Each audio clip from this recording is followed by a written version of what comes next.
In the dim and distant reaches of the galaxy, nestled within a system of twin suns and shimmering asteroid belts, a planet named Veloria thrived with life vastly different from Earth's. Among its inhabitants were the Velorians, a race of diminutive, bioluminescent beings who communicated through a mix of musical tones and intricate gestures. Each Velorian stood no taller than a human's knee, their skin shimmering like stardust under the sunlight, and their large, expressive eyes capturing every nuance of emotion. They lived harmoniously, weaving their existence into the fabric of their lush, bioluminescent jungles. One fateful evening, as the twin suns dipped below the horizon, casting the planet in hues of lavender and gold, a streak of light tore across the sky. It wasn't a falling star or a celestial event, it was a spacecraft. The Velorians watched in awe and terror as it plummeted into the dense jungles, leaving a trail of smoke and fire. Among the spectators was Lira, a curious young Velorian girl who had always felt out of place among her kind. While others stayed rooted in their fear of the unknown, Lira was drawn toward it. She couldn't explain the pull, but she knew she had to see what had fallen from the sky. Lyra's tiny legs carried her swiftly through the undergrowth, her bioluminescent trail flickering with excitement. She reached the crash site to find a colossal metallic structure, battered and smoking, resting uneasily against the trees. The jungle around it buzzed with the cautious chatter of curious creatures. Lyra's heart raced as a panel on the craft hissed open, and out stepped a creature unlike any she had ever seen.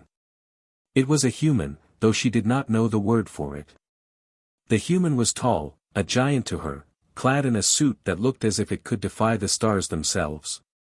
His face was partially obscured by a helmet, but his posture exuded weariness and vulnerability.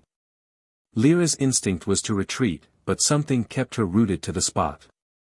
When the human's helmet retracted, revealing a face that was rugged yet kind, her fear morphed into curiosity. The human, named Ethan, was a pilot from Earth who had been on a reconnaissance mission when his ship malfunctioned, forcing him to crash land on Veloria. As he scanned his surroundings, his gaze fell on Lira. Startled, he took a cautious step back, raising his hands to show he meant no harm. Lira tilted her head, her musical voice warbling a question he couldn't understand. Over the next few days, Ethan worked tirelessly to repair his ship, unaware that Lira watched him from the shadows. She was fascinated by his tools, his movements, and the sounds he made, which were so different from her people's melodic language. Despite her initial fear, she couldn't resist getting closer. One evening, as Ethan sat by a makeshift fire, Lira approached, her glowing figure reflecting in his weary eyes. Ethan smiled and extended a piece of dried fruit from his rations.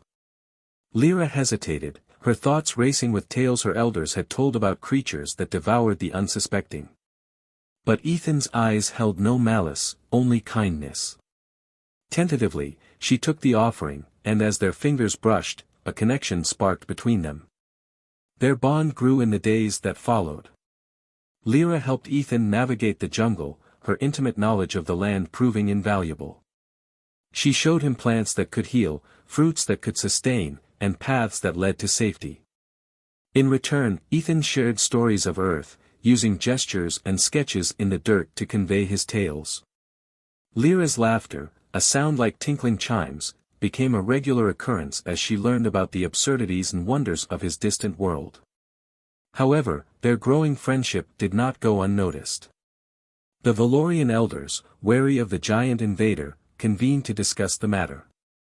They feared that Ethan's presence would bring destruction to their peaceful existence. When Lyra's secret visits were discovered, she was brought before the council. The elders' tones were grave as they reprimanded her. They spoke of ancient prophecies and the dangers of trusting outsiders. Lira, though trembling, stood her ground. She described Ethan's kindness, his struggles, and the bond they had formed. Her words fell on skeptical ears, but a seed of doubt was planted in some. Determined to prove Ethan's intentions, Lira devised a plan. She led Ethan to a sacred Velorian site, a grove where the jungle's bioluminescence converged into a dazzling spectacle of light and sound. There, she introduced him to a small group of Velorians she trusted. Ethan, understanding the gravity of the moment, knelt before them, placing his tools aside to show he meant no harm. Through Lira's translations and Ethan's patient gestures, a fragile understanding began to form. The Velorians learned of his plight and his desire to return home. Ethan, in turn, gained insight into their culture, marveling at their connection to their world and each other. The elders, though still wary, agreed to allow Ethan to stay temporarily under strict conditions. As the days turned into weeks, Ethan's ship began to take shape, thanks in part to the Velorians' assistance. Lira and Ethan's bond deepened, transcending their differences. Lira confided in him her dreams of exploring beyond Veloria, while Ethan shared his longing to see his family again. They became each other's anchor in a world that often felt overwhelming. But peace was fragile. A signal from Ethan's ship inadvertently attracted the attention of intergalactic scavengers, a ruthless group seeking to exploit Veloria's resources. Their arrival threatened to destroy the delicate harmony that had been established. Ethan and Lira found themselves at the forefront of the resistance, uniting Velorians and using their combined ingenuity to outwit the invaders. The battle was fierce, but the Velorians' unity and their intimate knowledge of their land turned the tide. Ethan's leadership and bravery earned the respect of even the most skeptical elders. When the scavengers were finally driven away, the Velorians celebrated not just their victory but also the bond they had forged with their unlikely ally. Ethan's ship was finally ready, but the thought of leaving filled him with bittersweet emotions. On the day of his departure, the Velorians gathered to bid him farewell. Lira, tears shimmering in her eyes, gave him a pendant made of bioluminescent crystals, a piece of Veloria to carry with him. As Ethan's ship ascended into the sky, Lira watched until it became a speck of light among the stars. She felt a pang of loss but also a surge of hope. Their friendship had shown her that the universe was vast and full of possibilities. And as she turned back to her people, she knew her journey was just beginning. Years passed, and the story of Ethan and Lira became a cherished legend among the Velorians. It was told in song, with harmonies capturing the wonder of their connection and the trials they faced together. The pendant Lira had given Ethan became a symbol of unity, a reminder that even the smallest beings could shape the stars. Lira, now older and wiser, took on a new role in her community. Inspired by Ethan's tales and their shared adventures, she became an advocate for exploration and understanding.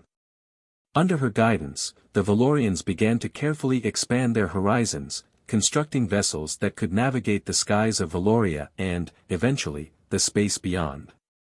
They called them star seeds, crafted with their unique bioluminescent technology in their deep bond with nature. One fateful day, as Lira stood on a newly constructed observation platform overlooking the jungle, the sky once again lit up with a streak of light. It was not a crash this time but a deliberate arrival. A sleek spacecraft descended gracefully, its design both familiar and alien. Lira's heart skipped as the ship landed, and its hatch opened. Ethan stepped out, older but unmistakably the same. His face bore the marks of time and experience, yet his eyes still held that spark of kindness. Behind him emerged a group of humans, their expressions a mix of awe and respect. They carried gifts, seeds, books, and tools, offerings of friendship and knowledge. Lira, Ethan said, his voice carrying across the platform, I promised I'd come back. Lira approached him, her bioluminescence glowing brighter than ever. She reached up, and Ethan knelt to meet her gaze. They exchanged no words, only smiles that spoke volumes. Around them, the Velorians and humans began to mingle, their initial hesitations melting away as they shared stories, music, and laughter. The humans stayed for many weeks, helping the Velorians refine their starfaring technology in learning from their harmonious way of life. Bonds formed, and plans were made for joint exploration missions into the galaxy. Together, they charted a course for the stars, driven by a shared curiosity and a commitment to peace. When the humans eventually departed, they left behind more than technology, they left a legacy of friendship. And as Lira stood watching the human ships disappear into the horizon, she felt an undeniable certainty: Veloria was no longer isolated. It was part of something greater, a vast, interconnected galaxy filled with potential. In the years that followed, Veloria became a beacon of unity and collaboration. Travelers from distant worlds came to learn from the Velorians, drawn by tales of their bioluminescent jungles and their ability to harmonize with the land. Lira lived to see her people thrive, their light shining not just within their jungles but across the galaxy. And somewhere among the stars, a human pilot carried with him a glowing pendant and the memory of a brave, curious Velorian who had shown him that even the smallest spark could illuminate the darkest reaches of space.